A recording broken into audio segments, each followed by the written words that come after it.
Reflexiones amazónicas con David Landa.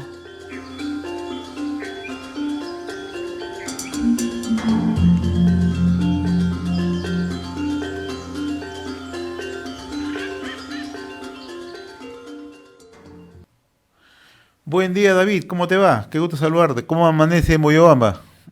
Bueno, Moyobamba amanece hoy día lluvioso, mi querido José. Ya. Por eso no podemos tener una locación externa. Pero Así que bonita me he tenido locación ahí. En realidad la locación que tienes es hermosa, ¿no? muchas Ese hermoso gracias. balcón. Sí, sí, pues, una terraza acá porque nos botó la lluvia y todo se paraliza, pues, en la Amazonía cuando llueve, ¿no? Entonces, y más aún en Moyobamba, ¿no? Acá somos muy, como dicen en Moyobamba, muy yuyulos, engreídos. Llueve un poco y nada se mueve, ¿no? Así es. Bueno, pero aquí estamos. Así es, vamos a tocar el tema de cómo lograr una minería formal en nuestra Amazonía, ¿no?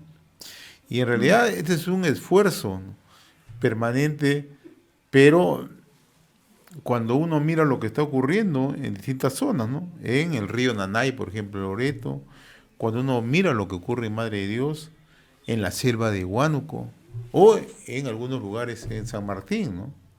De cómo la minería ilegal, ¿no?, ha ido avanzando, ha ido deforestando lugares, pero además ha ido contaminando ríos, etcétera, etcétera.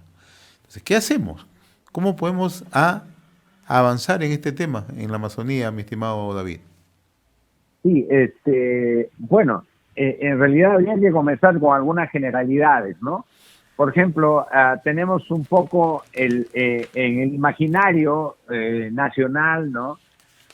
Pensamos de que el Perú es un país agropecuario fundamentalmente, y, o sea, esa sería su principal actividad, ¿no? Que le sostendría económicamente, y eso es falso. El Perú tiene una vocación minera.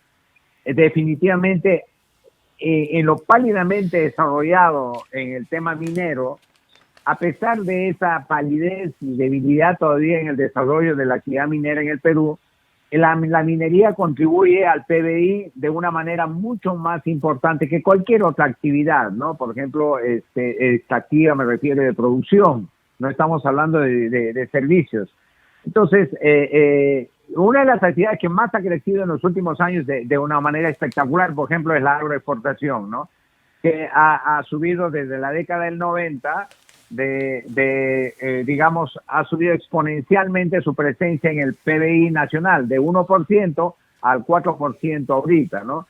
Pero es versus un 14% que tiene la minería de presencia en el PBI nacional. O sea, el Perú es un país, había que concluir, eminentemente minero. O sea, la mayor cantidad de recursos que podríamos lograr es de la minería. A pesar de lo pálidamente intervenido, me refiero a la minería formal, contribuimos o contribuye la minería con el 14% al PBI. ¿Qué pasaría si se desarrollarían todos esos grandes proyectos que tenemos en el Perú? Seguramente su presencia en el PBI sería mayor y obviamente el Estado tendría mayor cantidad de recursos para invertir en muchos otros temas que necesitamos para el desarrollo. Eso dicho lo cual, ¿no? Versus a las otras actividades. El otro tema es de que hay una perversión en cuanto a la concepción de la minería. Piensa que toda actividad minera es contaminante, digamos, de modo significativo, que no se debería trabajar la minería, y hay movimientos que son minería no, a rajatabla, erradicarían la minería del planeta. Pero si nosotros erradicaríamos la minería del planeta, o en el Perú lo dejaríamos libre de la actividad minera, en realidad no podríamos estar hablando por este medio, no podríamos vestirnos, teníamos que ser cazadores, recolectores y con lanzas hechas con puntas de obsidiana, de piedra filuda, lo que fuese. Puesto que no hay actividad, no hay bien que tengamos en uso que no esté ligado a la minería. Incluso estos asientos que tengo yo de maderita muy rústica, estos están trabajados con clavos, aserrados con y la ropa que llevo puesta. Dicho lo cual, el gran problema es que no formalizamos algunos niveles de la minería. Los 24 departamentos del Perú, incluye la región San Martín, están todas ya fagocitadas por la minería ilegal. Y la minería ilegal, que más está entre la pequeña minería y la minería artesanal, no está regulada adecuadamente ni tiene los canales para su formalización de modo que pueda ser trabajada de una manera fiscalizada y no se generen lo que tú acabas de mencionar en la introducción, tremendos espacios de deforestación, que obviamente son muchísimo menos de la deforestación que produce la agricultura expansiva inmigrante que ha llegado, por ejemplo, a San Martín, ¿no? En la mitad del territorio de San Martín, que son 5 millones de hectáreas, está deforestado para actividad, no de la minería, sino de la actividad agrícola expansiva. Entonces, pero el impacto de la contaminación del medio por el uso de elementos de trato minero que van a contaminar los cuerpos de agua, en los suelos y todo, son el problema gravísimo de la minería ilegal, ¿no? Y que, por supuesto, tiene una presencia notable en la economía del país. Imagínate, mi querido José, de las 5 millones de onzas de oro que se extrae anualmente en el Perú, más de 1 millón de onzas, de hecho el 22%, vienen de la minería ilegal. Entonces, más de 1.000 millones de dólares entran a la economía peruana de esa actividad económica ilegal y evade en impuestos por más de 360 millones de dólares. Es brutal. Eso solamente en el tema del oro, ¿no? Claro. Entonces, ¿cómo logramos encontrarle una salida a esto? Pero una salida que permita generar esos espacios de desarrollo con una formalización de la minería. Porque mucha de esta gente busca espacios laborales, busca espacios de trabajo, pero ya llega en determinado momento a no tener ninguna capacidad de defender el medio ambiente, ni mucho menos, ¿no? Y empieza una etapa de alta contaminación. Son muchos en el país, ¿no? Bueno. Entonces, ¿de qué manera podemos avanzar rápido y generar una formalización en aquellos espacios donde sí se puede hacer minería? Porque hay espacios donde no se puede hacer minería. Efectivamente. Bueno, en realidad tu enfoque es muy preciso.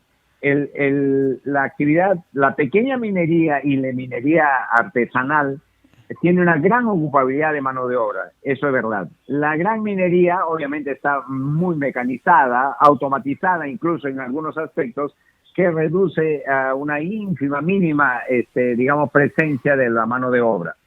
Pero el asunto está en la formalización del tema. Y aquí hay un gran problema, ¿no?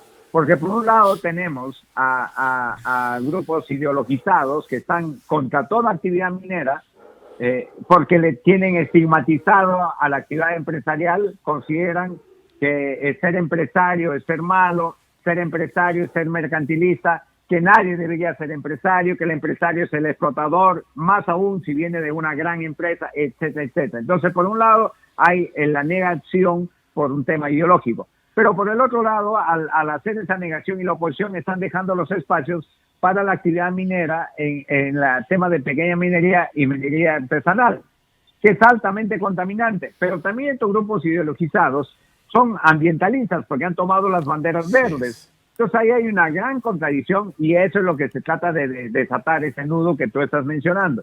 Y ahí el tema tiene que ver, primero, que trabajar el asunto de la minería formal en la mediana y gran minería, el tema regulatorio, que tenga que tener presencia los estados subnacionales, el estado subnacional, por lo menos a nivel de consulta, porque formalmente en la legislación peruana las actividades de la mediana y gran minería son de competencia exclusiva del gobierno nacional y creo que ahí hay una contradicción. Debería por lo menos estar a consulta a los gobiernos subnacionales.